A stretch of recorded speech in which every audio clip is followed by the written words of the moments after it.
नमस्कार, मैं हूं आपके साथ कविता राणा। जब युद्ध होता है तो एक देश दूसरे देश को सिर्फ युद्ध में नहीं हराता, इसके साथ ही साथ इंसानी जान, सभ्यता, संस्कार, कल्चर और ना जाने क्या क्या तबाह होता है।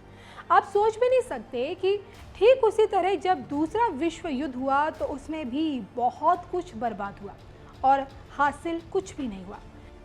अब एक नाजी कमांडर की डायरी से जर्मनी की सेना द्वारा लूटे गए खजानों का पता चला है। इन खजानों में करीब 30 टन यानी कि 30,000 किलोग्राम सोना, महंगी पेंटिंग्स, अमूल्य कलाकृतियां आदि शामिल है। इस खजाने की जानकारी डायरी में लिखी है, जिसमें बताया गया है कि ये खजाने 11 अलग अलग जगहों पर रखे हुए हैं। 35 साल पहले नाजी कमांडर हेनरिच हिमलर ने ये सारा खजाना अलग अलग जगहों पर छिपाया था। अब उसकी डायरी से इन जगहों की जानकारी मिली है।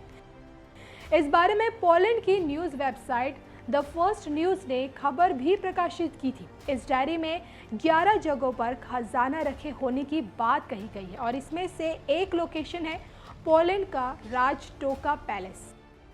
इस पैलेस को 16वीं सदी में बनाया गया था और इसमें एक 200 फीट गहरा कुआं है, जिसमें 30 टन यानी कि 30,000 किलोग्राम सोना होने की बात कही गई है।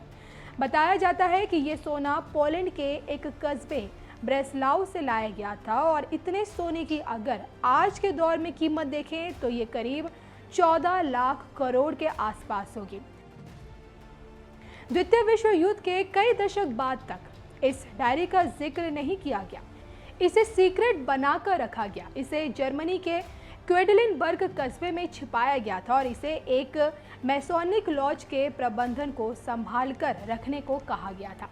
तो मैसोनिक लॉज यहाँ पर 1000 साल से हैं और द्वितीय विश्व युद्ध के समय नाजी कमांडर हिटलर यहाँ आया जाता था, उसी ने इसे यहाँ छिपाया था। लेकिन 2019 में लॉज ने ये डायरी पोलिश फाउंडेशन सिलेसियान ब्रिज को दे दिया। तो राजटोका पैलेस लोअर सिल्सिया इलाके में है और इस इलाके में पोलैंड के सैनिकों ने जर्मनी के नाजी जवानों के होश उड़ा दिए थे, लेकिन ज़्यादा देर तक रोक नहीं पाए। तो जर्मनी की नाजी सेना ने पुरानी कलाकृतियाँ, ज्वेलरी, सोने, जवाहरात आदि को लोअर सिलेसिया की गुफाओं, कुओं और सुरंगों में छिपाया था। ऐसे में विश्व युद्ध के काफ़ी रहस्य हैं इस दुनिया में, जिसे अभी देखने बाकी हैं, जो दुनिया के सामने इसी तरह से आते रहेंगे।